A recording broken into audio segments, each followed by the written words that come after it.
ciencia, ¿sí? A eso que de lo que generalmente nos agarramos para justificar el privilegio de la humanidad. Una de las principales apuestas del libro de Hales, y sobre todo de estos primeros dos capítulos, es una crítica al antropocentrismo, ¿sí? Porque ella, justamente, al ampliar la noción de cognición, lo que está diciendo es, bueno, no solamente los humanos, ¿sí? tenemos o podemos realizar procesos cognitivos. Ahí vamos a desarmar un poco, a desmalezar el terreno y entender qué está queriendo decir acá Hales, ¿sí? con esta noción de cognición no consciente, ¿sí? o de cognición ampliada. Pero lo menciono también porque, algo que no dije al principio, pero lo digo ahora, Hales también es una referente en lo que se conoce como los estudios poshumanos, ¿sí? Hace algunos años, quizás ya más de una década, en el área de las humanidades y los estudios culturales empezó a aparecer este concepto, esta corriente teórica que se conoce como posthumanismo, ¿sí? Que cuestiona justamente esos pilares del humanismo moderno, ¿sí? que hacen a gran parte de nuestra cultura occidental, ¿sí? Que tienen fundamentalmente que ver con el antropocentrismo y también con la distinción entre naturaleza y cultura, ¿sí? Aparece en los estudios poshumanos un interés hacia lo no humano, ¿sí? Hacia aquello que fue negado o relegado a un lugar de inferioridad, ¿sí? en la cultura occidental. Los animales, las plantas y también los artefactos, ¿sí? Todo lo que es la dimensión técnica o tecnológica, bueno, aparecen revisitados, ¿sí? por esta corriente poshumanista, en la cual, como decía Hales, se inserta y además cumplió un rol de fundadora, ¿sí? en algún sentido, con otras publicaciones que todavía no están traducidas al español, pero digo, Hales tuvo ese lugar de fundador y tiene ese lugar de referente, ¿sí? en este campo teórico. Campo teórico, sí, de los estudios posthumanos o del posthumanismo. Ahora, algo que también tiene mucha importancia en este primer capítulo y lo habrán notado en ese, lo habrán podido notar en ese fragmentito que les leí, es una distinción que ella presenta entre el paradigma cognitivista, ¿sí? que ahora les voy a contar muy rápidamente de qué se trata, y una noción de cognición corporizada, ¿sí? situada, que también es otra corriente teórica ya más ligada a la filosofía de la mente y de las ciencias cognitivas, ¿sí? pero que también es bastante reciente, y justamente trae a primer plano, o busca traer a primer plano, la corporalidad, la materialidad de esos procesos cognitivos que para el paradigma cognitivista, el cognitivismo clásico, eran tratados, la cognición y los procesos cognitivos, como procesos computacionales, ¿sí? Habrán escuchado nombrar, quizás algunos de ustedes sé que sí, de qué se trata la metáfora computacional de la mente, ¿sí? Es esta idea de que los procesos cognitivos consisten en manipular información, ¿sí? Manipular representaciones, manipular símbolos. Pensar es computar, ¿sí? Por eso la metáfora computacional de la mente lo que hace es tanto antropomorfizar a las máquinas, ¿sí? como mecanizar a la mente humana, ¿sí? Fue un paradigma, o es un paradigma vigente y hegemónico, ¿sí? en las ciencias cognitivas, y es también una noción que desplazó al conductismo en el estudio sobre la cognición, ¿sí? y dio lugar a lo que se conoce como las ciencias cognitivas, que son un campo interdisciplinario, ¿sí? del cual la filosofía forma parte, ¿sí? pero también forma parte la psicología, la inteligencia artificial y algunas disciplinas más, que justamente abrieron la caja negra, ¿sí? tal como indica el nombre de la editorial, y se pusieron a estudiar los procesos cognitivos, ¿sí? lo que ocurría entre el input y el output, ¿sí? Empezaron a explicar de qué se trataban los estados mentales, pero siempre trabajando, digo, este paradigma cognitivista con esa metáfora computacional de la mente, ¿sí? Ahora, lo que señala Hayes y lo que han señalado estos teóricos y teóricas de la cognición situada o el enfoque 4E, no me voy a detener en eso porque no hay mucho tiempo, pero lo que señalaron son las limitaciones de esa metáfora computacional de la mente, ¿sí? Y por eso empezó a cobrar mayor relevancia, o le empezaron a dar mayor relevancia a los procesos corporales, ¿sí? Y aquello también que acontece en el entorno, que tiene un efecto, ¿sí? En los procesos cognitivos internos, ¿sí? Hago comillas, porque justamente lo que Hayes propone es una noción ampliada de cognición. También bueno, más adelante en ese capítulo 1, ella distingue entre pensamiento y cognición, ¿sí? Como pueden ver ahí en el Canva, diciendo que pensamiento, cuando hablamos de pensamiento nos referimos a operaciones mentales complejas, ¿sí? como calcular, decidir y demás, mientras que la cognición es una facultad más amplia, ¿sí? Por eso ella habla sobre cognición no consciente, ¿sí?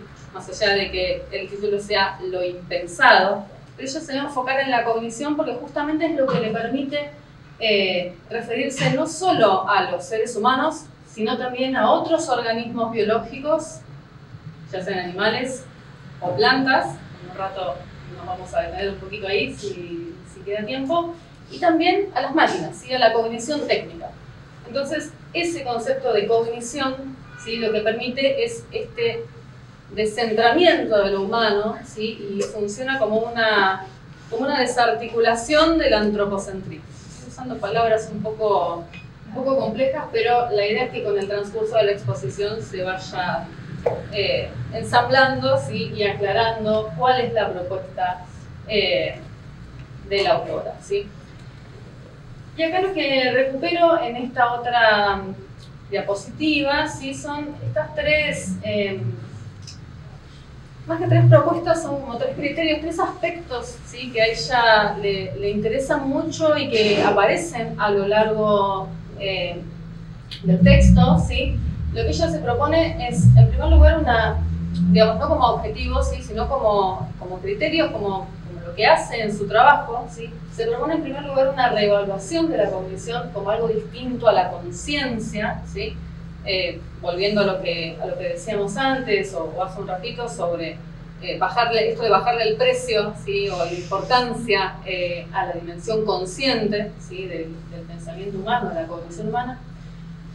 Luego también propone reconocer que las tecnologías cognitivas son ahora una fuerza potente en nuestra ecología cognitiva planetaria, ¿sí? Por eso al hablar de ensambles cognitivos o ensamblajes cognitivos aparece esta noción de una ecología planetaria, ¿sí? En el sentido de que hay ecosistemas artificiales en los cuales nos insertamos los humanos, pero también están presentes esos artefactos técnicos y organismos, entidades no humanas, ¿sí? Vivas. Y en tercer lugar, ella se ocupa o señala la importancia de prestarle atención al rápido aumento de las complejidades que crea este vínculo entre las tecnologías cognitivas y los sistemas humanos, ¿sí? En esos ensamblajes se producen transformaciones difíciles de predecir, ¿sí? Con efectos a escala planetaria, ¿sí? Que justamente tienen que ser considerados por las humanidades contemporáneas, pero no solo, ¿sí? Por las humanidades. Bueno, acá nos ocupamos o traemos lo que ella presenta como la definición, ¿sí? De cognición, de la que se va a ocupar Mati. Acá es donde se pone filosóficamente hardcore. Hay algo que me interesaría recuperar de lo que decía Ana recién, que es el intento de salir del paradigma cognitivista, que es que dentro del paradigma cognitivista, esta idea de pensar a la mente como una máquina se traduce también en pensarla como algo que lo que hace, o sea, aquello con lo que lidia la mente como computadora es con símbolos. Símbolos abstractos, formales, carentes de un contexto material o de contenido relativo a, por ejemplo, no sé, de qué está hecho aquello con lo que lidia, qué efectos causales tiene. Se manipula símbolos, como si fuera una computadora que maneja si P, entonces Q o 001 o símbolos formales. para separarse de eso, justamente apelando a la cognición encarnada y a todas estas otras formas de cognición que se sitúan en un mundo, básicamente, interactúan con un mundo en un contexto determinado, introduce esta definición. La cognición, dice, es un proceso en el que la información se interpreta dentro de contextos que la conectan con significado. Ahora, lo primero de eso es lo de la cognición es un proceso. La cognición es un proceso, lo dice para oponerse a otras formas de cognición que podrían, por ejemplo, decir que la cognición es un atributo, como por ejemplo la inteligencia. La cognición no es algo que se tiene, como decir yo soy algo, y es un atributo pasivo que yo no ejerzo, sino que me está dado. La cognición se ejecuta. Por ejemplo, si yo tengo un código de una computadora escrito en un papel, eso no es cognición, porque no está siendo ejecutado por nada. Una computadora que ejecute ese código, en cambio, realiza un proceso cognitivo, pero solo existe la cognición mientras que el proceso se está ejecutando. Eso es primer lugar. Después, en el que la información se interpreta. Información en este contexto, aislado de la interpretación, vendría a ser justamente los símbolos formales. Que la información se interprete quiere decir que los símbolos se conectan con un entorno. Por ejemplo, cuando una cámara reconoce de manera automática la cara de una persona, lo que está haciendo es conectar un algoritmo con información perceptual, digamos, que está capturando del entorno y vinculando un código con un agente real del mundo. Está diciendo, este es esa persona. Bueno, en ese proceso hay conexión de símbolos con un contexto, y eso significa interpretar. Bueno, que la conectas con significado quiere decir justamente el significado es el referente del mundo real, digamos, con el que se conectan los símbolos. Ahora, hay algo muy fuerte que también está en esta definición, que es que la interpretación requiere un proceso estándar. Acá, bueno, no importa, lo repongo, que es que la interpretación, dice que siempre requiere un acto de una elección. La máquina, o la persona, o lo que sea que ejecuta un proceso cognitivo, tiene, por así decirlo, ya de antemano un árbol de posibilidades o de variables que puede ejecutar. En el caso de un código se puede pensar como condicionales. Si pasa tal cosa, hace tal otra. Si no, hace tal otra. Entonces es como que ya hay un árbol de posibilidades y lo que tiene que hacer la computadora al interpretar es vincular cuál de esas opciones es la que se está dando para decidir, digamos, cómo continuar. Entonces, no solamente es un sistema que tenga que ver con el reconocimiento, o sea, con la percepción, por ejemplo, sino también con la acción. O sea, la máquina tiene que, en varios casos, realizar un efecto sobre el mundo. Por ejemplo, si es un algoritmo de trading, tiene que comprar una acción o vender una acción. Si es un dron que está tratando de seguir el movimiento de una persona, tiene que, una vez que lo identificó, traquear su posición y seguirlo. Entonces, son algoritmos, son procesos de cognición que implican también llevar a cabo una acción aparte de principio. Y esto que se dice, esta definición de cognición, permite establecer como 3 estratos de cosas que se ven reflejados en esta pirámide, que es un modelo tripartito de la cognición. La idea de la pirámide es, por un lado, establecer qué proceso requiere a cuál otro. O sea, lo que está más abajo en la pirámide es requerido por lo que está más arriba.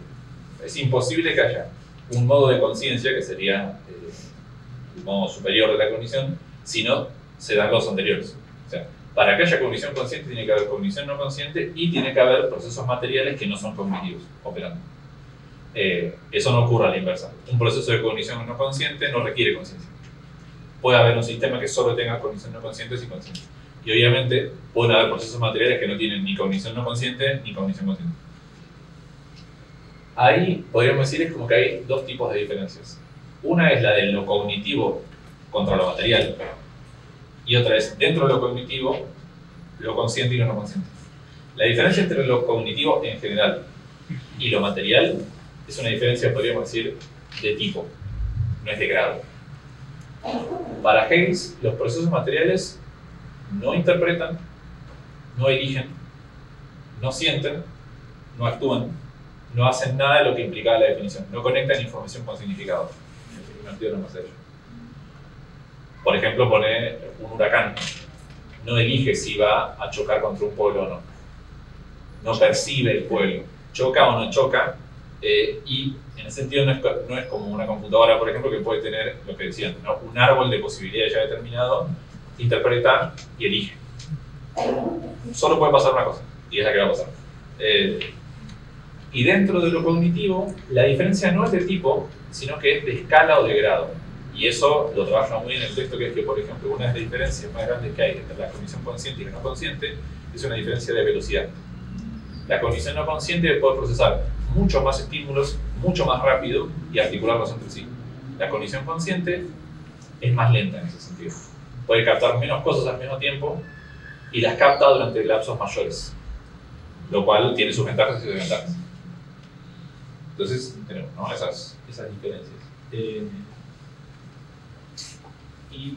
Sí, y acá ya pasamos al capítulo 2, que amplía un poco esto que acaba de decir Mati, ¿sí?, de cuáles son las ventajas y las desventajas de esta cognición no consciente, ¿sí? Porque, como les había comentado, el capítulo 2 se llama Interacciones entre la cognición no consciente y la conciencia, ¿sí? Mientras que en el capítulo 1 ella presenta esta definición de cognición y de procesos cognitivos y se ocupa de el caso de animales no humanos y también del caso de las plantas, ¿sí?, que es discutible que tengan o no tengan, o que realicen o no procesos cognitivos, que sean o no inteligentes, ¿sí? Aunque no me crean, hay mucha investigación al respecto y existe sobre todo el campo, sobre todo recientemente el campo de los estudios en neurobiología vegetal, ¿sí?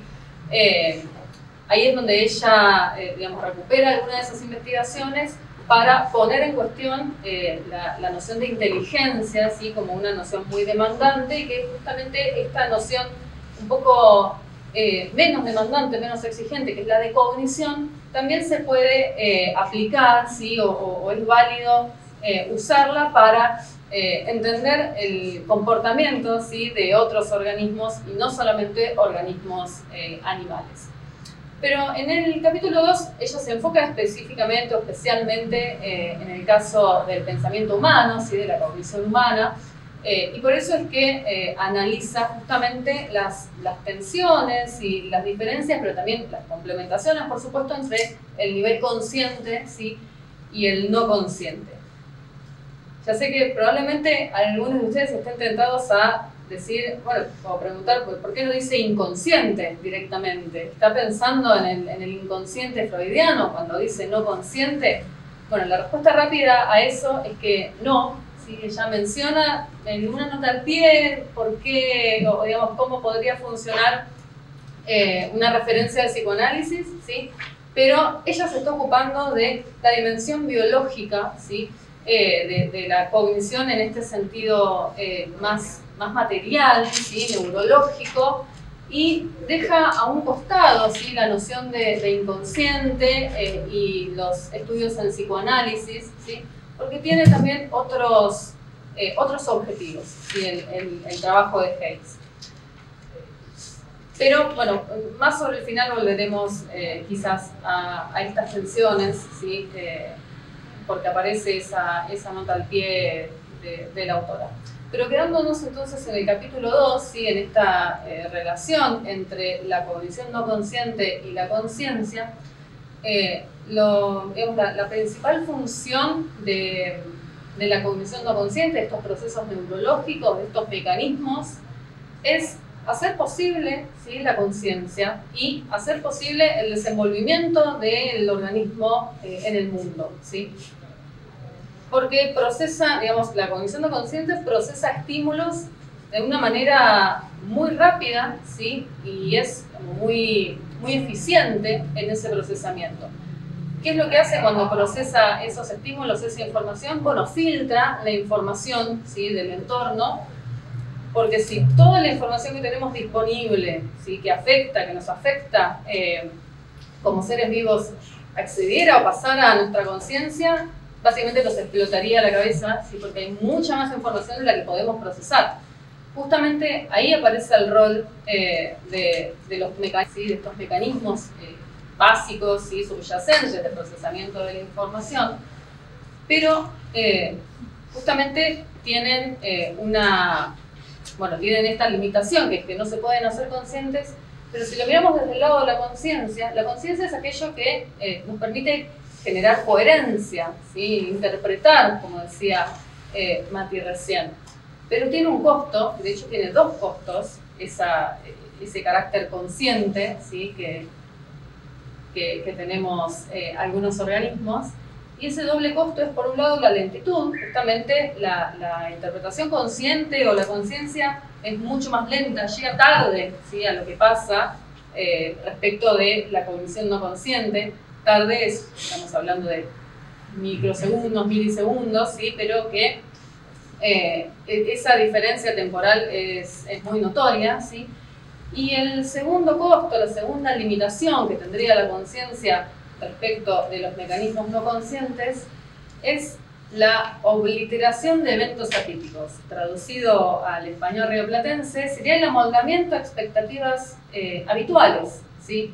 Justamente la conciencia, en palabras de Hales, nos acostumbra, por así decirlo, ¿sí? a encontrar aquello que encontramos antes en las experiencias, ¿sí? Entonces lo novedoso aparece moldeado, ¿sí? Amoldado a la expectativa, ¿sí? a volver a encontrar aquello que nos resulta habitual, ¿sí?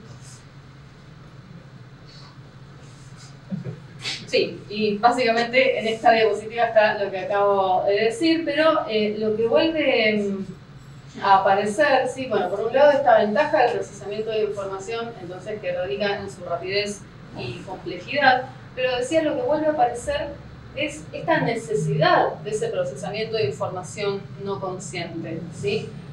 La conciencia no podría funcionar de forma eficiente sin estos mecanismos no conscientes de procesamiento de información, ¿sí? Había un fragmento que les quería leer a propósito de esta ventaja, ¿sí? Del procesamiento no consciente de información, pero como no usé una banderita para marcar la página, voy a perder mucho tiempo buscando el fragmento.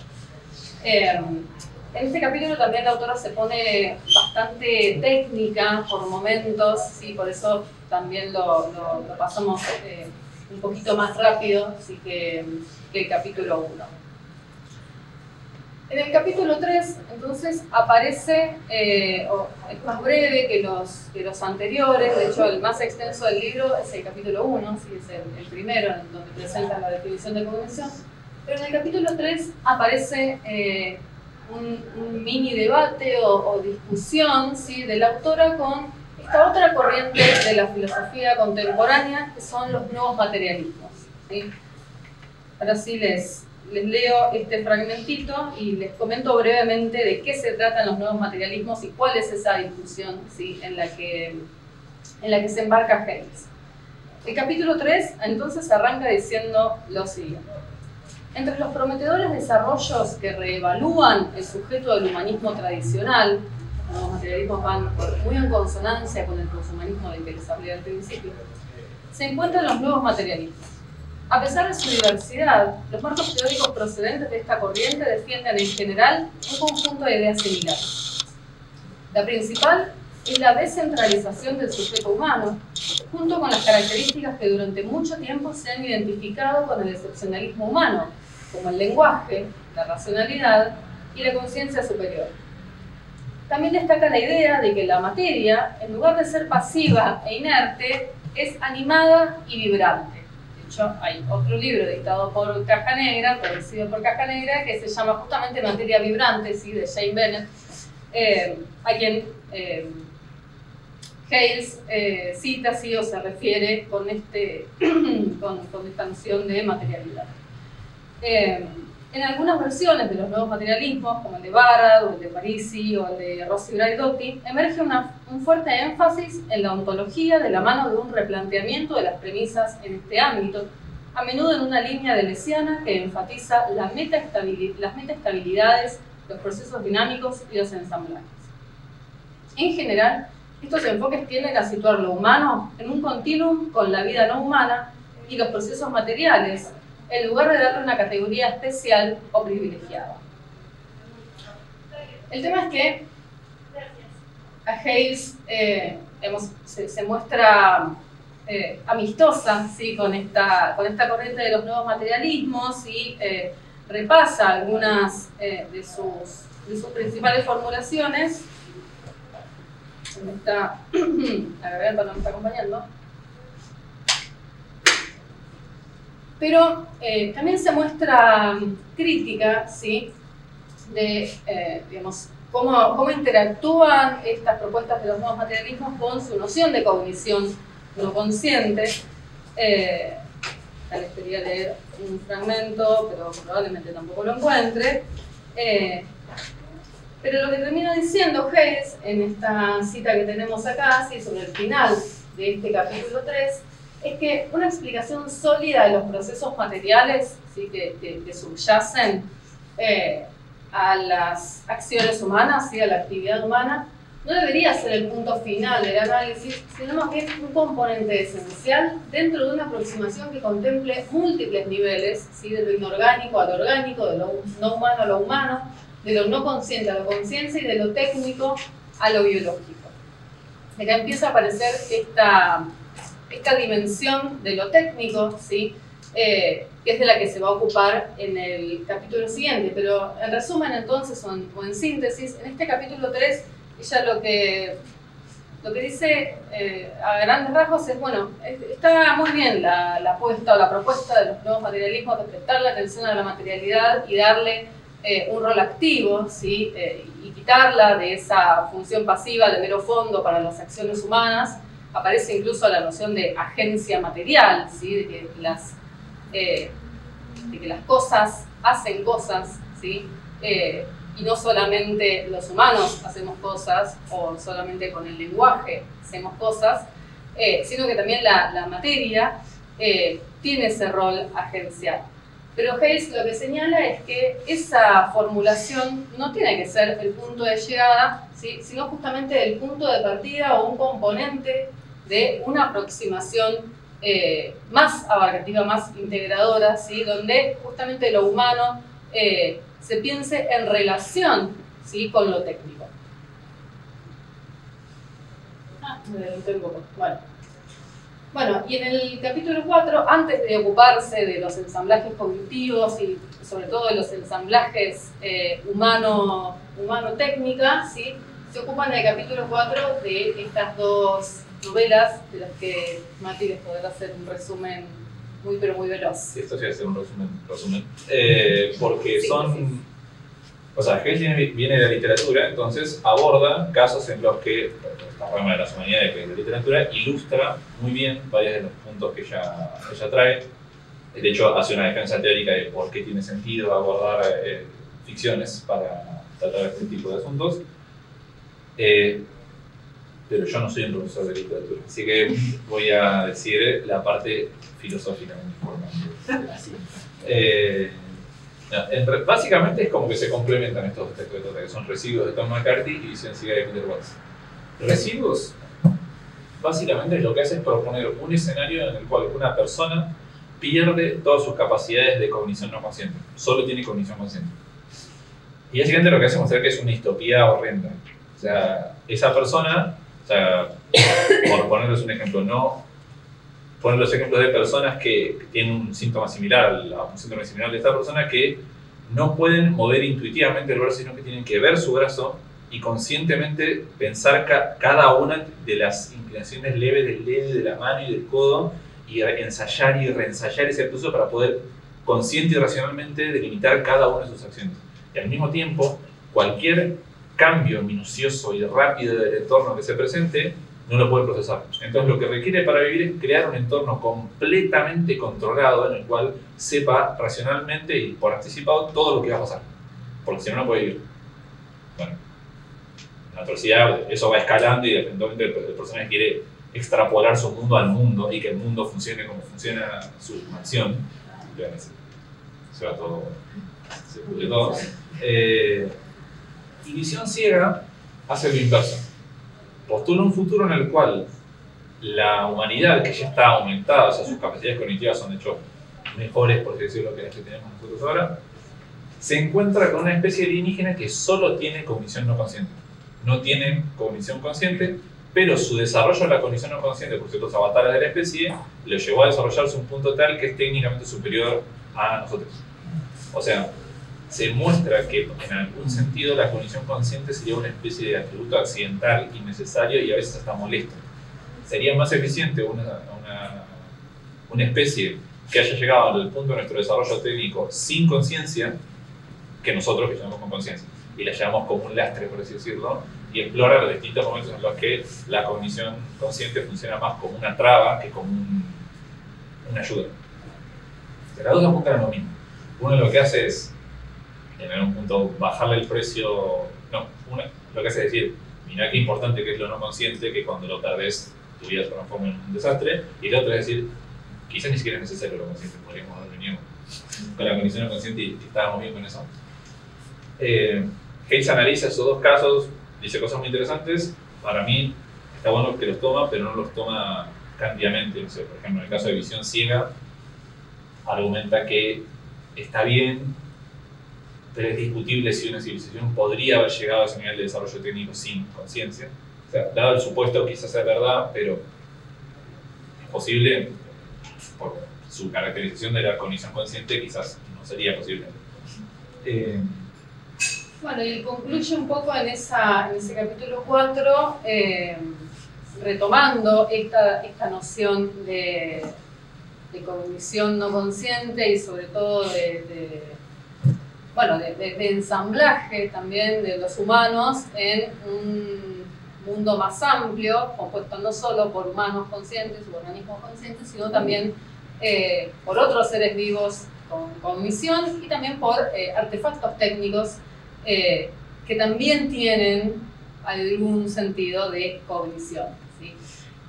Y por eso en el capítulo 5, ¿sí?, que ya forma parte de la parte 2, para la redundancia, que se llama ensamblajes cognitivos, en el capítulo 5 decía, se ocupa de la agencia técnica y interacciones humanas. Y en interacción, esa interacción, ese juego entre los humanos y los artefactos, entre los humanos y la técnica, ¿sí?, en distintos niveles.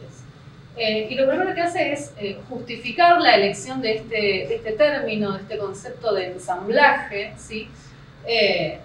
Porque en un ensamblaje las partes pueden cambiar, pero se mantiene la estructura, la infraestructura, ¿sí? Y también se mantiene, por más que se cambien esas partes, el flujo de materia, de energía y de información. Lo que hace con la noción de ensamblaje es cambiar la unidad de análisis, ¿sí?, hacia una unidad de análisis ampliada en términos de un sistema, ¿sí?, un sistema que es el sistema que interpreta, elige y se adapta, ¿sí?, en conjunto. Ya discuté al principio del capítulo con la noción de Bruno Latour, ¿sí?, de la teoría del actor red, porque Latour usa esta noción de redes para fomentar o argumentar en favor de cierta simetría, ¿sí?, que habría entre los actores humanos y los no humanos, ¿sí?, fundamentalmente componentes técnicos, ¿sí?, tecnológicos de una sociedad. Latour se dedicó fundamentalmente a la sociología, ¿sí?, a los estudios de antropología en los laboratorios y demás, pero justamente Hales argumenta que esa noción de redes o ese concepto de redes implica que habría algo así como nodos discretos, ¿sí?, y separables, pero esta noción de ensamblaje, en cambio, sí permite una visión de conjunto, ¿sí?, de cómo funciona ese sistema complejo, ¿sí?, y podemos, o ayuda a distinguir esa noción de ensamblaje también, que se trata de, o siempre hay flujos, ¿sí?, de materia, de energía, de información, que no están completamente ubicados en un punto o en otro, ¿sí?, de esa red, sino que la información circula, tiene un funcionamiento dinámico, ¿sí?, y eso es lo que permite destacar, según Hayes, la noción de ensamblaje, ¿sí? En concreto, dice, el ensamblaje cognitivo enfatiza el flujo de información a través de un sistema y las decisiones o elecciones que crean, modifican e interpretan ese flujo. Aunque este puede incluir agentes y fuerzas materiales, y casi siempre lo hace, son los cognoscentes quienes movilizan estas capacidades y dirigen sus poderes para actuar en situaciones complejas. Por eso justamente los ensamblajes cognitivos para ella son los medios por los cuales el poder es creado, extendido y modificado y ejercido en sociedades tecnológicamente desarrolladas, ¿sí? Aparece también la noción, bueno, no, esto no lo voy a decir ahora, pero sí se ocupa de cómo interactúa la infraestructura y la cognición técnica, ¿sí? Porque lo que dice es que los ensamblajes cognitivos alteran los contextos y condiciones bajo los cuales opera la cognición humana y transforman, en última instancia, lo que significa ser humano en las sociedades desarrolladas, ¿sí? Creo que la autora, con esta noción de ensamblaje cognitivo y con esta visión más ampliada de conjunto, justamente está poniendo el foco o desarticulando esta idea de que por un lado estamos los humanos o las sociedades y por el otro lado el desarrollo tecnológico, los artefactos y las infraestructuras. Justamente la noción de ensamblaje pone de manifiesto que no se pueden separar, ¿sí? Somos lo que somos en interacción con nuestras tecnologías, ¿sí? Y ella también se desliga o se pretende alejar del determinismo tecnológico, de esta idea de que, bueno, el desarrollo tecnológico es lo que determina, ¿sí? O incide en cómo se organiza una sociedad. Esto abre la puerta, digamos, de ese determinismo tecnológico, puede habilitar tanto una lectura pesimista, ¿sí? Como una lectura optimista o salvífica, ¿sí? Bueno, estamos todos condenados, no va a haber más trabajo, la IA nos va a robar los empleos, probablemente la gran mayoría de los que estamos acá. Esa sería una visión pesimista, o por el contrario, la visión optimista de, bueno, ya no vamos a tener que trabajar porque va a haber máquinas que hagan el trabajo pesado por nosotros y nosotros nos vamos a poder dedicar a las cosas que nos gustan. Ponele. Esa sería una visión salvífica u optimista. Justamente esas dos visiones, esas dos miradas o alternativas trabajan sobre el supuesto de que la tecnología y las sociedades o las relaciones sociales o los humanos son dos esferas, dos ámbitos separados, ¿sí? O separables. En cambio, la noción de ensamblaje de Hales y lo que algunas teorías críticas contemporáneas sobre la tecnología intentan habilitar es justamente cuestionar ese supuesto, ¿sí? De base. No hay algo así como sociedades sin tecnologías o tecnologías autónomas o independientes de las sociedades, sino que hay una codependencia, hay una codeterminación, y esa codeterminación es constitutiva, ¿sí? de lo que somos, tanto los humanos y las sociedades como las tecnologías, y no solamente usamos, sino a través de las cuales en muchos casos existimos, ¿sí? Probablemente no estaríamos todos acá si no hubiese una red de comunicaciones articulada con infraestructura, redes sociales, algoritmos, diseñadores gráficos y demás. Bueno, y en el capítulo 5, además de presentar esta noción de ensamblajes cognitivos, analiza dos casos, ¿sí? Puntuales. No me acuerdo si esto lo querías presentar vos. Bueno, ahí Mati va a contar de qué se tratan esos dos casos. Sí, también brevemente, porque son casos. En eso está muy bueno el libro, que es que los casos de análisis empírico que toma, los toma bastante exhaustivamente, y por eso mismo también es un poco difícil introducirlos rápido y que se vea lo potente del punto, digamos, pero me parece que lo que se puede decir de los tres ejemplos que a mí me parecen más importantes respecto a lo que son el sistema automatizado de control y vigilancia de tráfico de Los Ángeles, el uso de drones militares y los sistemas de comercio automatizado de alta frecuencia, tienen los tres algo en común que es destacable, que es que en los tres marca bastante claro, primero, cuál es el nivel de lo que se equipararía al no consciente cognitivo, o sea, todas las formas de interpretación, elección, percepción y acción no conscientes que llevan a cabo y posibilitan el sistema, y cuál es el nivel consciente, que siempre es en el cual intervienen de manera directa los humanos. El tráfico de Los Ángeles, básicamente,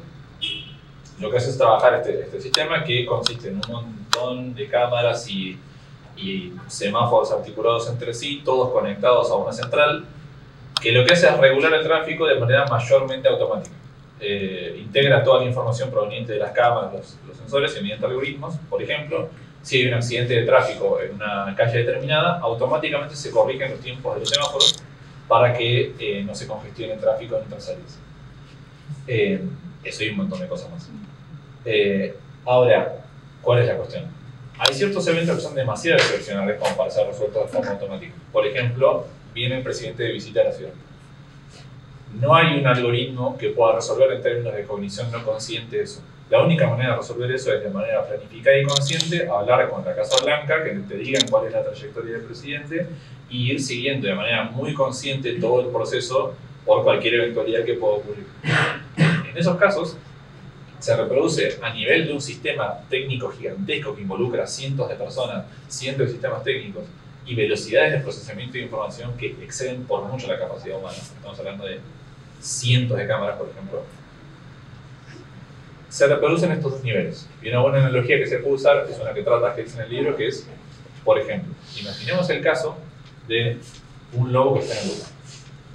El lobo está constantemente escuchando un montón de cosas. Su percepción no consciente le informa del entorno justamente de una manera que no llega a su conciencia. Ahora, si de repente escucha periféricamente los pasos de algo cerca suyo, muy tenuemente, eso pasa del no consciente a la conciencia. Y ese proceso no se da porque está recibiendo más información, sino porque una parte de esa información es relevante, entonces esa información relevante y anómala con respecto a lo demás requiere atención particular. Entonces se activa el sistema consciente, el lobo levanta la oreja, lo cual a su vez retroalimenta la percepción con respecto a esa parte del entorno, y el lobo pasa a prestar atención. Y ahí se activa un sistema consciente en el cual el lobo puede prestar atención a la presa por periodos indefinidos de tiempo. La puede perseguir, cazar y demás.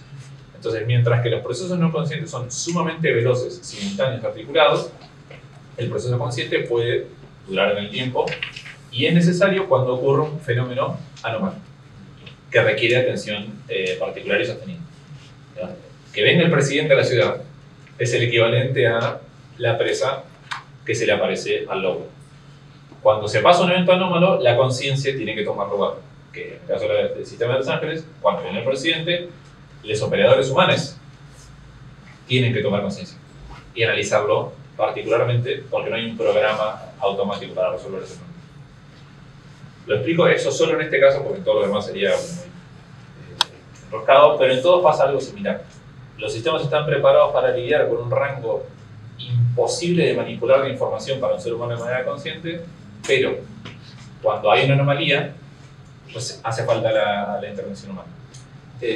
Y esto justamente lo trae a juego para mostrar que todas las teorías políticas, sociológicas y económicas que no tienen en cuenta la parte de abajo, digamos, la parte del nivel no consciente, erran en la predicción.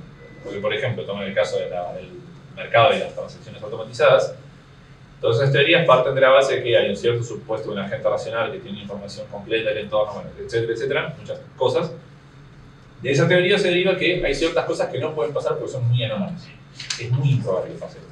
Entonces la teoría se maneja con ese supuesto. Ahora, cuando vos tenés sistemas que operan a una velocidad de microsegundos y que en el caso de los algoritmos, por ejemplo, operan recursivamente, o sea, un algoritmo actúa teniendo en cuenta lo que el otro algoritmo hace, entonces si este hace A, yo hago B, en un segundo se puede dar una sucesión de acciones recursivas que dispare una mecánica que en un tiempo humano, en escala humana, sería completamente imposible, porque la gente se daría cuenta de que está pasando eso y, por ejemplo, dejaría de comprar una acción o implementaría algún tipo de regulación legal. Ahora, si este proceso pasa, que, por ejemplo, si se hacen 5 millones de operaciones de comercio en un minuto, el mercado se puede ir al tacho en un instante. Ella pone un ejemplo como muy intuitivo de eso, que es en Amazon alguien tenía un algoritmo que hacía que el precio de un libro se determinara siguiendo el precio que ponía otro. Y ese otro, inadvertidamente, hizo lo mismo, pero a la inversa. Entonces, cuando uno subía el precio, lo subía el otro. Y cuando este lo subía este. Cuando este lo subía, lo subía este. Entonces, en un día, ese libro está costando billones de dólares. Cualquier persona que ve eso se da cuenta que no tiene ningún sentido que ese libro cueste billones de dólares. Ahora, ahí no hay ningún problema porque nadie lo va a comprar. Pero si ese sistema no solo determina un precio, sino que, por ejemplo, compra una acción y el otro la compra de vuelta, y el otro la compra de vuelta en el precio, y el otro y así, puede pasar esto, de repente una anomalía te come el sistema. Entonces eso, a la hora de hacer legislación, teoría sociológica y económica, hay que tomarlo en cuenta. Y la tesis de Hales no se está teniendo en cuenta. ¿Por qué? Porque las humanidades, las ciencias sociales y demás no saben cómo funciona esto. No saben cómo funciona el sistema técnicamente hablando. Y no solo no saben, sino que por ellos mismos no participan en su diseño. Entonces, bueno, utiliza todo esto para explicar por qué es necesario analizar estos casos. Y lo hacen muy bien. Esto es todo lo que dije. Sí, en el capítulo 6 recupera o se ocupa del trading financiero del que hablaba Mati recién. El 5 y el 6 entonces también funcionan en conjunto porque se ocupan de estos casos puntuales y casos de análisis. Pero yo estaba buscando una cita, una frase que me parece muy reveladora, ¿sí? de Hales, en la que dice lo siguiente. Acá. La visión preponderante en los humanos es imaginarnos primero como organismos independientes y sociales, y luego imaginar a nuestras tecnologías como logros culturales que incorporamos con posterioridad y de las que no depende nuestra supervivencia, aunque esté bien tenerlas. Sin embargo, si todos los sistemas cognitivos técnicos desaparecieran mañana, como los casos que presentó Mati recién, el trading financiero, pero no solamente eso, sino el sistema de GPS, si el internet desapareciera, se apagara, como en otra de las novelas que publica Caja Negra, de la noche a la mañana, dice Hales, es muy probable que, sin embargo, insisto, si todos los sistemas cognitivos técnicos desaparecieran mañana, el resultado sería un caos sistémico y una extinción masiva de la especie humana. Imaginemos todos los sistemas de transporte inoperativos, incluso los automóviles y camiones tienen sistemas de encendido electrónicos y los ferrocarriles y aviones están equipados con dispositivos informáticos. Todas las instalaciones de agua y saneamiento fuera de servicio, todas las redes eléctricas caídas, todas las cadenas de suministro nacionales e internacionales cortadas, los sistemas bancarios colapsados, la producción agrícola y ganadera paralizada, los equipos médicos, excepción de los instrumentos manuales más robustos, inutilizables, etc. No hay duda de que algunas personas en áreas rurales remotas sobrevivirían, pero el número de muertos probablemente ascendería a millones o miles de millones. La conclusión o la pregunta, mejor dicho, que abre Hales acá es ¿por qué seguimos considerándonos seres independientes de nuestras tecnologías y capaces de vivir sin ellas? Así como la conciencia, digamos, se presenta como este privilegio, ¿sí? de la especie humana, se piensa que podría existir sin esa base de la cognición no consciente, lo mismo está planteando Hales respecto de estos ensamblajes, ¿sí? humano-técnicas, ¿sí? humano-técnicos. Nuestras tecnologías dependen de nosotros, pero del mismo modo nosotros dependemos, ¿sí? de esas tecnologías que diseñamos y nos diseñan en este juego coevolutivo. Sí, no olvides una cosa de lo anterior que va conectado con esto, por eso me acordé. En los sistemas anteriores hay un implícito que está, que es que, por ejemplo, ¿por qué se considera que el sistema este que regula el tráfico en la ciudad de Los Ángeles es adaptativo? Se adapta a las contingencias, se responde inteligentemente. Porque está presupuesto cuál es el fin de ese sistema. El sistema, digamos, hay un implícito que es el tráfico tiene que funcionar bien. Es una obviedad, ¿no? Pero es como el supuesto del sistema. Ahora, ¿quién pone ese supuesto? La comunidad de humanos que administran el sistema. Entonces, hay una especie de rol directivo que tiene la humanidad con respecto a los sistemas técnicos que no es posible determinar solo analizando el sistema técnico. O sea, las cosas son o no son adaptativas y son y no son eficientes con respecto a un fin. Y el tema es que hasta ahora los fines no son dados por el sistema, sino por los agentes humanos que manipulan el sistema. Y solo ellos pueden tanto determinarlo como cambiarlo, dadas las circunstancias. Entonces, ahí se ve cómo esta complementación, o sea, no solamente ocurre que los humanos, sin nuestros sistemas técnicos, no podríamos hacer el 90% de lo que hacemos actualmente, sino que a la inversa, estos sistemas técnicos, sin alguien que tenga algún tipo de finalidad, no estarían organizados en torno a nada. Por el momento, digamos, se articulan esos dos niveles. Si ya hubiera una inteligencia artificial general que tiene sus propios fines, sería otro el escenario, pero por ahora. Y esto que señala Mati también me recordó que esta cita es muy relevante, ¿sí? Es del capítulo 5, del capítulo en el que se ocupó de los drones, ¿sí? Con potencia letal. Pero lo que dice Hayes es que este entrelazamiento, estos ensamblajes cognitivos, y no solamente cognitivos, ¿sí? Entre humanos y técnica, dice, nos convocan a reconocer que cuando diseñamos, implementamos y ampliamos sistemas cognitivos técnicos, también estamos diseñándonos a nosotras mismas, a nosotros mismos, y transformando la ecología planetaria, por lo que debemos tener cuidado. Este tener cuidado, justamente, llama a la consideración ética, ¿sí? Como decía Mati recién. Y también ella plantea esta pregunta, dice, ¿cómo deberíamos reimaginar las ecologías cognitivas contemporáneas para que mejoren la vida en lugar de producir la muerte de humanos y no humanos? ¿Sí? Justamente que se trate de ensamblajes humano-técnicos, de ensamblajes cognitivos y de este vínculo de codependencia entre humanos y técnicas, entre humanos y tecnología, al rechazar ese supuesto del determinismo que les comentaba hace un rato, abre la puerta a construir de otro modo esas relaciones, ¿sí? Entre humanos y tecnología. No hay un determinismo, no estamos condenados y condenadas, ¿sí? Al progreso tecnológico, que la tecnología acabe con nosotros o al contrario nos salve la vida, sino que justamente es en ese juego donde está el poder de decisión, por así decirlo, ¿sí? Y cambiar el rumbo de del funcionamiento de esos ensamblajes entre humanos y tecnologías. Y en el capítulo 7, ella recupera algunas de estas nociones y del funcionamiento de la cognición técnica, ¿sí? En otra novela. En este caso se llama La intuicionista, de Colson Whitehead, ¿sí? Y me interesaba, más que ocuparme o reconstruir la novela, porque ya estamos casi llegando al final del libro, ¿sí? Avanzar con esta defensa que hace Hayes, ¿sí?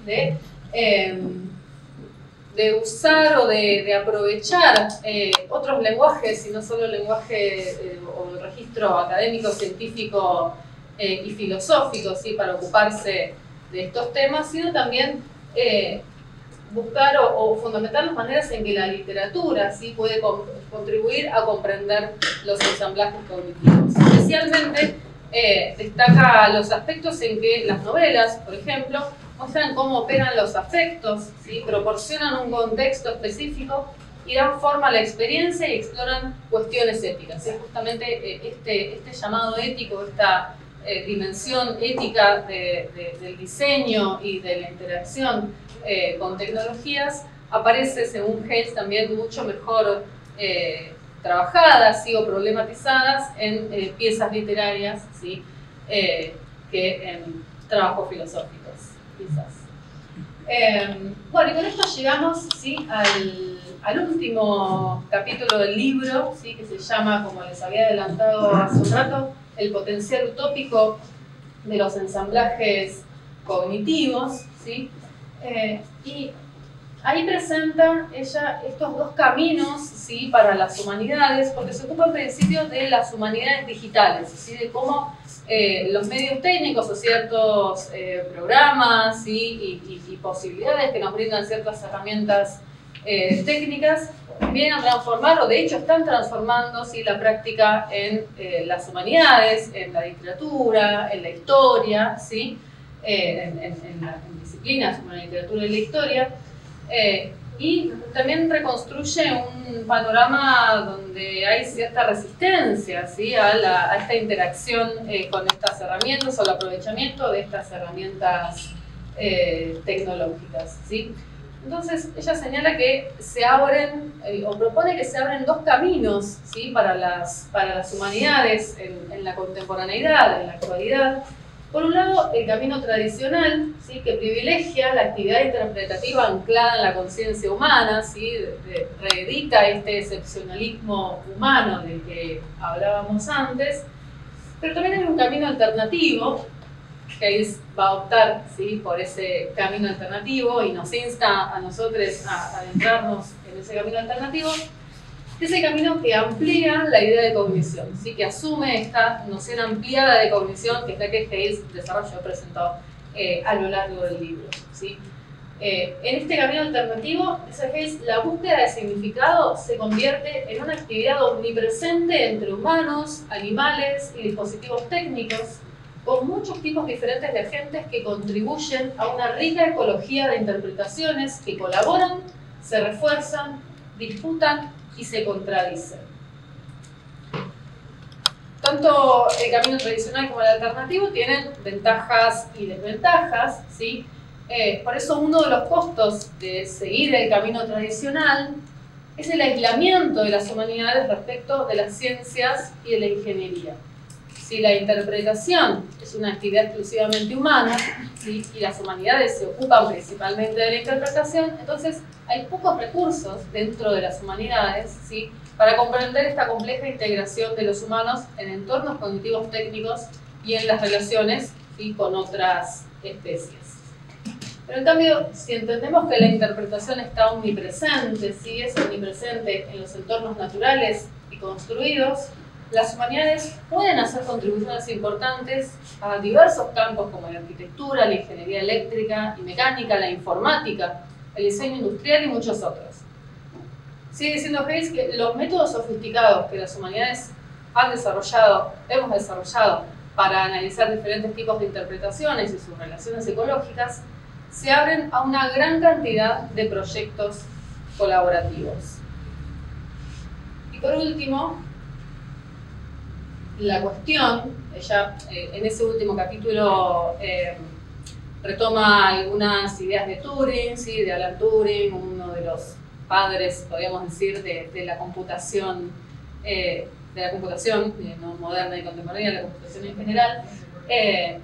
Y antes estuvo discutiendo también con la cibernética, pero lo que termina diciendo Hayes es que la cuestión no es si las máquinas pueden pensar, se preguntaba Turing hace más de medio siglo, sino cómo las redes de cogniciones no conscientes entre los cognoscentes del planeta, los cognoscentes seríamos tanto los humanos como los no humanos, es decir, animales, plantas, quizás máquinas, ¿sí?, cómo las redes de cogniciones no conscientes entre los cognoscentes del planeta están transformando las condiciones de la vida, mientras los complejos sistemas adaptativos humanos se vuelven cada vez más interdependientes y entrelazados con tecnologías inteligentes en ensamblajes cognitivos. Por eso justamente ella llama a pensar estos ensamblajes, ¿sí?, y a revisar las preguntas, ¿sí?, que nos hacemos desde las humanidades, y abre la puerta y un poco nos empuja, si se quiere,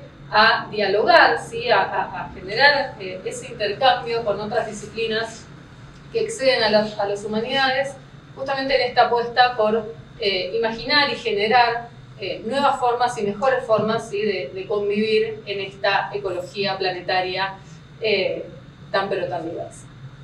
Bueno, muchas gracias.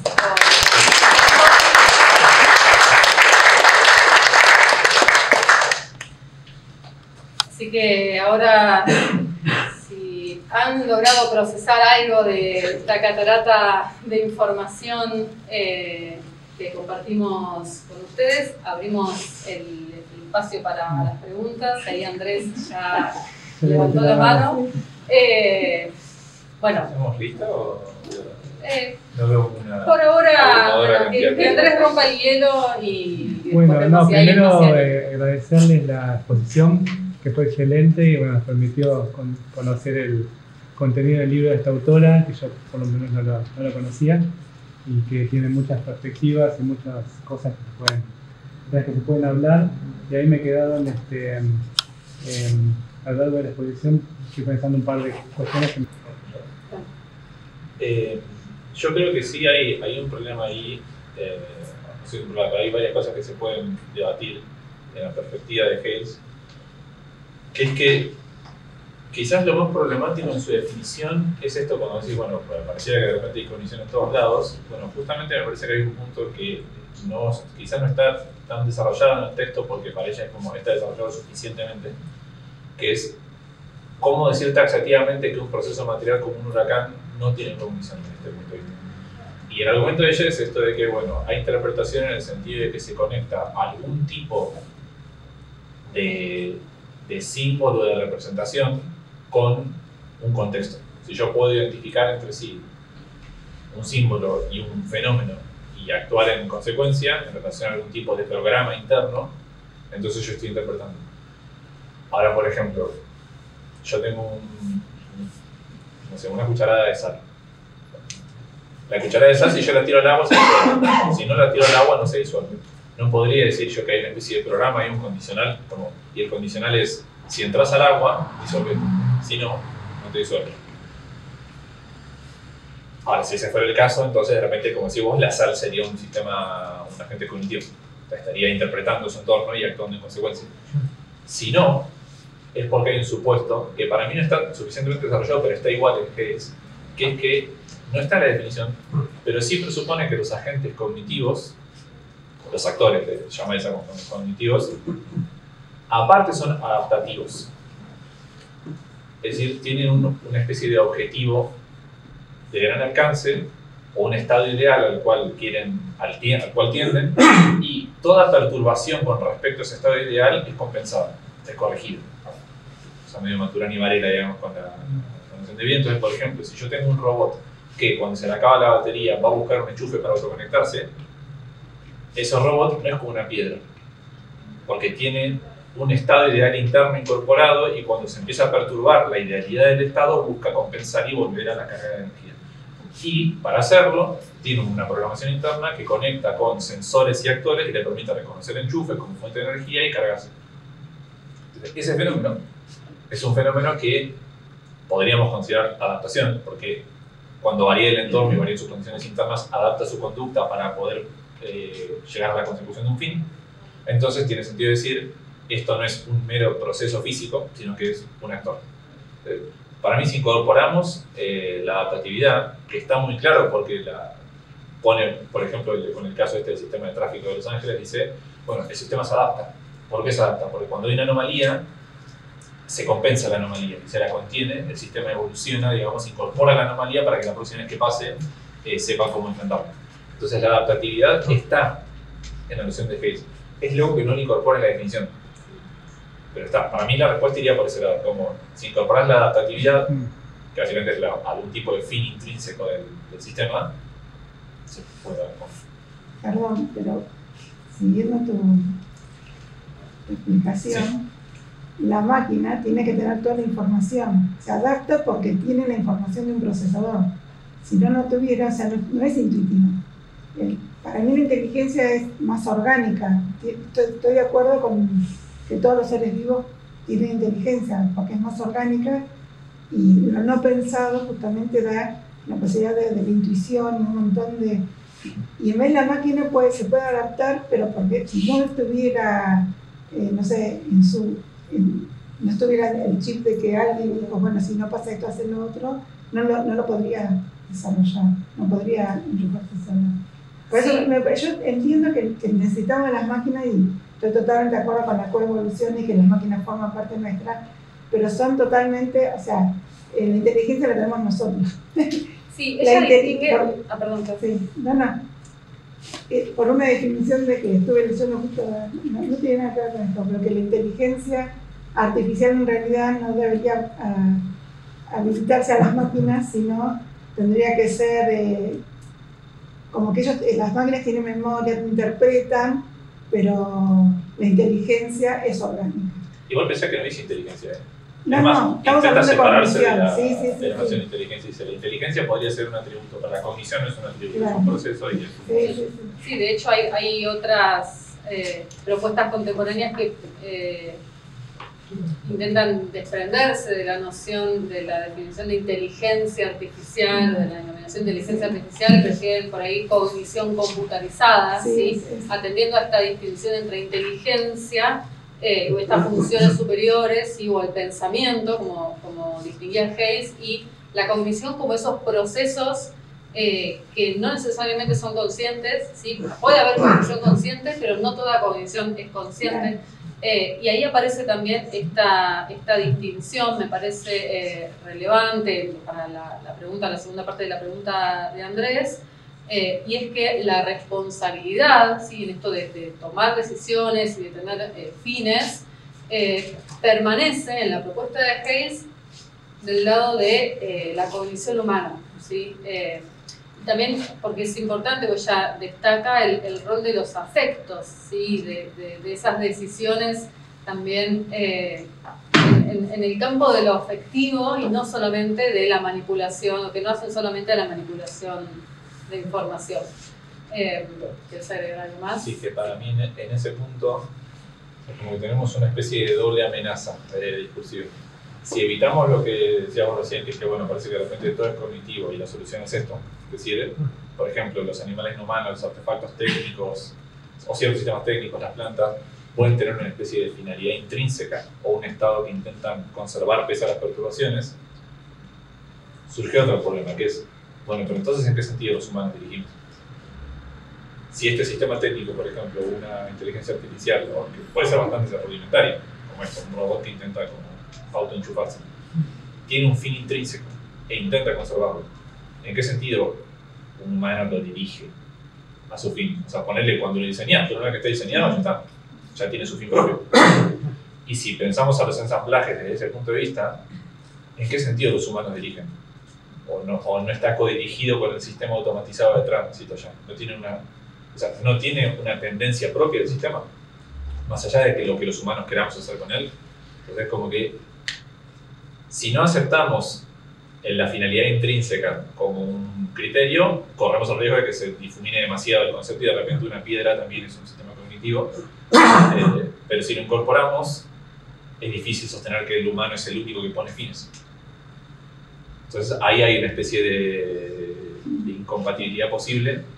No sé si, este no es el último libro de Hayes, en realidad, sacó uno hace muy poquito, y trata el tema de la inteligencia artificial en particular, así que no sé si no muy poquito, hace unos meses, y todavía no está ni traducido, por supuesto. Se llama De las bacterias a la IA. Retoma algunas de las, lo fuimos pisteando solamente, retoma algunas de las nociones que trabajó en este libro, que de vuelta es una publicación de 2017 en su idioma original. Así que bueno, esperemos que Caja Negra traduzca el nuevo libro y quizás nos permita responder estas inquietudes de mejor manera.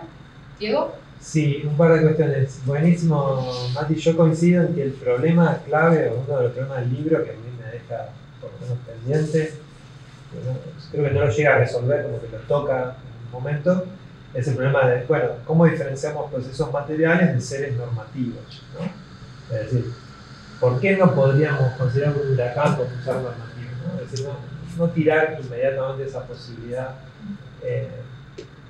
como si no fuera realizable.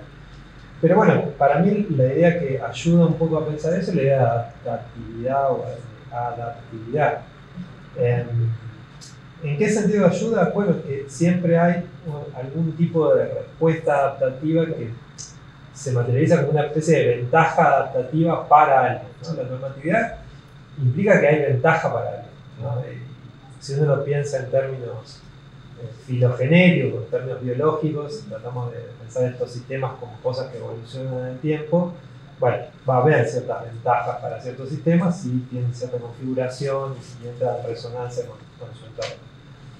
Pero ahí no queda claro, porque me interesa mucho el tema del tráfico, ¿no? El tráfico de Internet, el tráfico de Los Ángeles, que citaste ahí.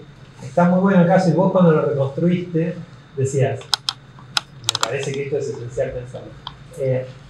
El sistema está configurado normativamente para que el tráfico funcione bien, ¿sí?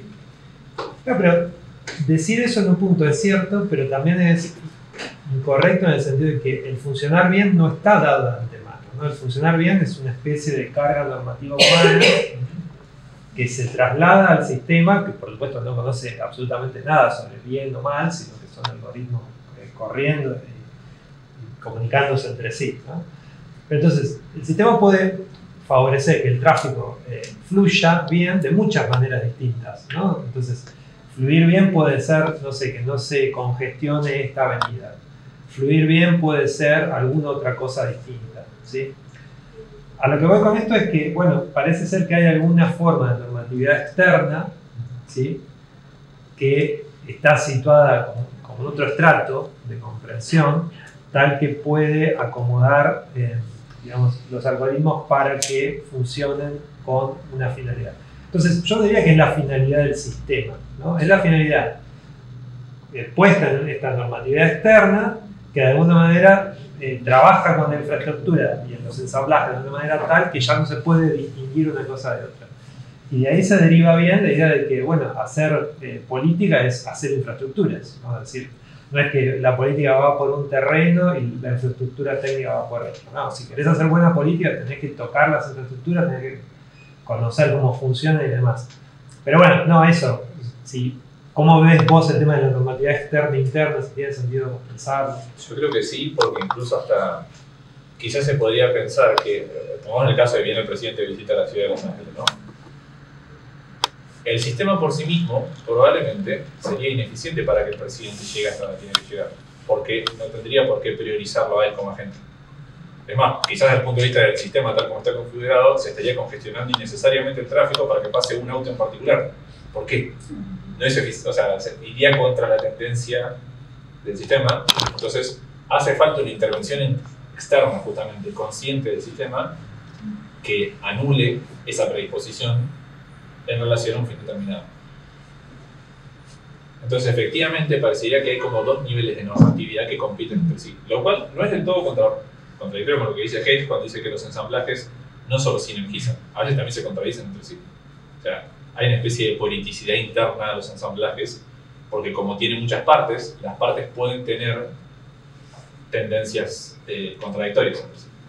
Y ahí se juega una especie de juego de hegemonías dentro de la infraestructura. Pero sí me parece, y eso es quizás más serio para el proyecto del libro, que esta normatividad externa, que es la normatividad humana, que es como que parasita los sistemas técnicos, es tipológicamente distinta. Porque el único dominio en el que existe ese tipo de normatividad es en la conciencia superior. Y el libro lo que intenta hacer es descentrar la especialidad humana. Y si la única forma de normatividad que se destaca de las demás es la que reposa en la conciencia, entonces parecería que efectivamente sí somos especiales. Porque somos los únicos agentes conscientes que trata el libro como directores de un sistema.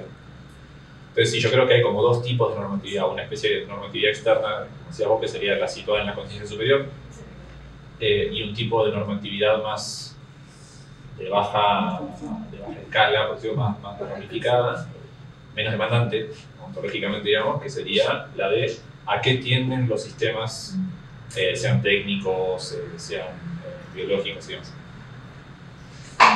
No, siguiendo con lo que decías, no veo tan problemático la idea de normatividad no consciente, porque muchos animales se corrigen, por ejemplo, y uno entonces puede pensar que tienen un fin y que están corrigiéndose de acuerdo a ese fin y a cierta normatividad, por decirlo así. Puede ser, pero lo que para el proyecto del libro lo que sí veo más problemático es pensar que si los sistemas técnicos necesitan que de afuera se les dé el fin, que se inserte la norma, lo que tienen que hacer, entonces ya no serían cognición, digamos, que es el punto que tocaría el proyecto del libro, ¿no? Creo que ahí quizás eso se podría resolver diciendo que no es que a los sistemas técnicos se les da el fin de afuera, a lo que se le da el fin, y no desde afuera en realidad, sino desde dentro de la competición por la hegemonía, es al ensamblaje. O sea, los sistemas técnicos, por ejemplo, el sistema técnico computarizado de Los Ángeles podría tener un fin que es el de la regulación del tráfico estándar, cuando viene el presidente, y como a los humanos no les sirve eso, compiten con esa finalidad en el ensamblaje y es como que la sobrescriben, ganan la pugna por el ensamble. Entonces, en ese sentido, no es que no tienen finalidad intrínseca las partes técnicas porque las corrompen o las parasitan o las doblegan las partes humanas, sino que a lo que sí o sí alguna parte le tiene que dar un fin es al ensamble como un todo, porque es un ensamblaje, están articuladas las partes. Si se contradicen, o bien el sistema permanece en la contradicción, o bien se destruye, o bien una parte sobreescribe la otra. Esa es la respuesta de aquí. No sé si había otra pregunta. No ¿Otra apreciación, duda, consulta, crítica? ¿Lucas? Sobre el capítulo 8, quería preguntarles si ustedes en particular consideran que es aplicable como esa visión alternativa que tienen acerca de las humanidades de Hales, no necesariamente por una tradicional, pero sí se inclinarían por una propuesta distinta. Es una buena pregunta, porque de hecho algo que charlábamos con Maki hoy más temprano, cuando estábamos craneando cómo organizar la exposición, lo que sacábamos en claro es que el libro no se queda solamente en una propuesta teórica, en un análisis teórico, filosófico, con ahí, recursos a la literatura o casos concretos de análisis, sino que elabora justamente una propuesta, por así decirlo, política, ¿sí? de intervención y sobre todo de transformación de la práctica de la investigación y también de la convivencia y de la coexistencia de estos ensamblajes cognitivos, en estos ensamblajes humano-técnicos. Y esto que señalábamos al principio como objetivos, ¿sí? Fue muy rápido. Los objetivos uno de esos objetivos, que las humanidades se inmiscuyan en estos procesos de diseño, de elaboración, a nosotros nos parece, bueno, a mí por lo menos, como súper valioso e interesante. Quizás difícil de lograr o de concretar porque los prejuicios de ambos lados persisten, ¿sí? Tanto desde las humanidades hacia las disciplinas más de corte ingenieril o incluso las ciencias naturales, ¿sí? De las que ella se ocupa en ese primer capítulo, pero también al revés, ¿sí? Desde el otro lado, desde ese otro lado, digo, para nosotros que venimos de la filosofía, el lado de las ingenierías y de quienes diseñan efectivamente las tecnologías y de las grandes empresas también tecnológicas, quizás se muestran reacias a la incorporación de una mirada desde las humanidades y las ciencias sociales. Justamente las humanidades y las ciencias sociales ponen el ojo, ¿sí?